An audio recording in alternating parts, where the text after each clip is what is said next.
Welcome to Tea Talks, the podcast where we share stories, ideas, and strategies that shape the future of learning. I'm your host, Francine, and today we're discussing a topic that affects millions of students here in the Philippines. Because learning isn't just what happened in a classroom, it is what happens in life.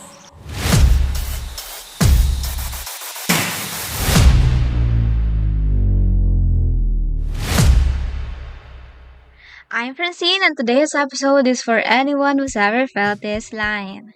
So, hi! Ang dami kong kailangan gawin. Sabay-sabay. Paano ko to kakayanan? Sounds familiar, right? Yeah, same. So today, let's talk about how we survive the chaos and how we keep going kahit overloaded na.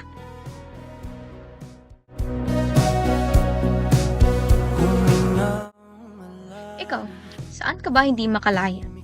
This question hit me. Siyempre, sa overloaded na gagawin at bombarded na utak.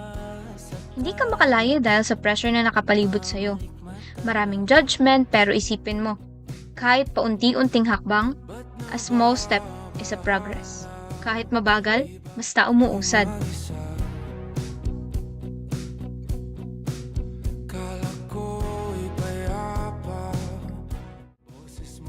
So, recently, parang sunod-sunod na yung mga requirements.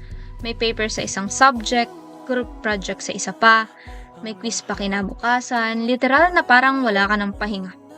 And ang pinaka nakakainis, lahat sila importante.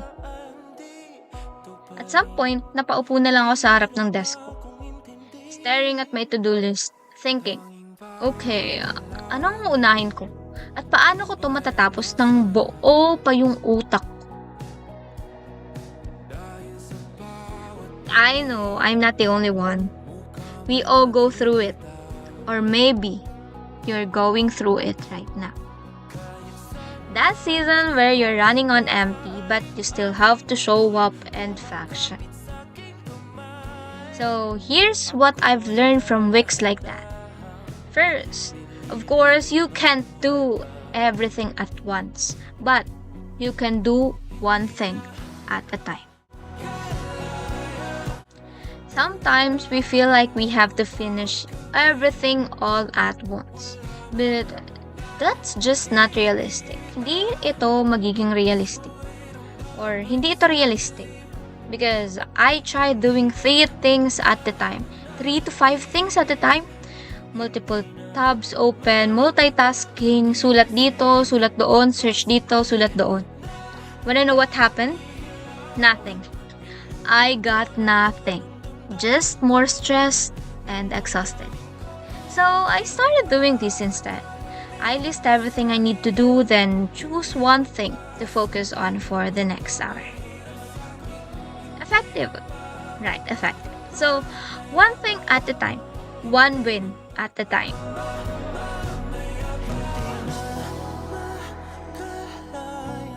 You don't need to finish it all in a day. Just keep moving forward. Even slow progress is still a progress. Always remember that. Ask for help. You don't have to carry it all alone. So I have a story to tell. So one time during our group paper, I found myself doing most of the work. I didn't want to ask for help because I felt like, I'll just do it. It's faster that way. Then, one of my friend told me, if nahihirapan ka, magsabi ka. That really hit me. Sometimes, people are willing to help. You just need to speak up. Whether it's friends, family, loved ones, you are not weak for needing support or help. We weren't meant to do everything alone.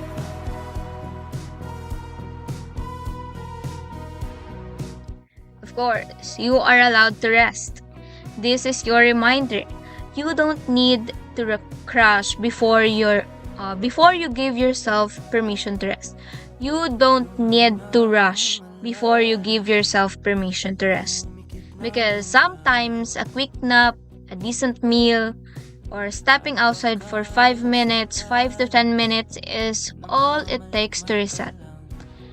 Taking care of yourself isn't laziness, it's necessary. You're not a machine, you're a person. Always remember that. And a well rested you, of course, way more productive than burnout version. So, if your plate is full, like assignments, exams, group work, plus your own personal stuff, of course, pause. Take a break. Look at your to-do list, prioritize, focus, rest, and repeat. And above all, be kind to yourself. You're doing your best, and that's something to be proud of. Dahil sa bawat tingin, mukha mo'y nakikita. So that's it for today's episode of Detox. If you're in the middle of chaotic week, just remember, you're not failing. You're trying because trying matters. Thanks for hanging out with me today. Don't forget to drink water, get some sleep, and celebrate even the smallest win. I'm Francine, and I'll catch you up in next one. Until next time, keep learning, keep growing, and keep inspiring. Mahal. Kikita, hapos mo'y ramdam pa rin sa dilim. Hindi Now go out there, make it count, and remember, you've got this. See you in the next episode. Thanks for tuning in. If you enjoyed this episode, be sure to follow and leave us a review. It helps then, Catch you next time.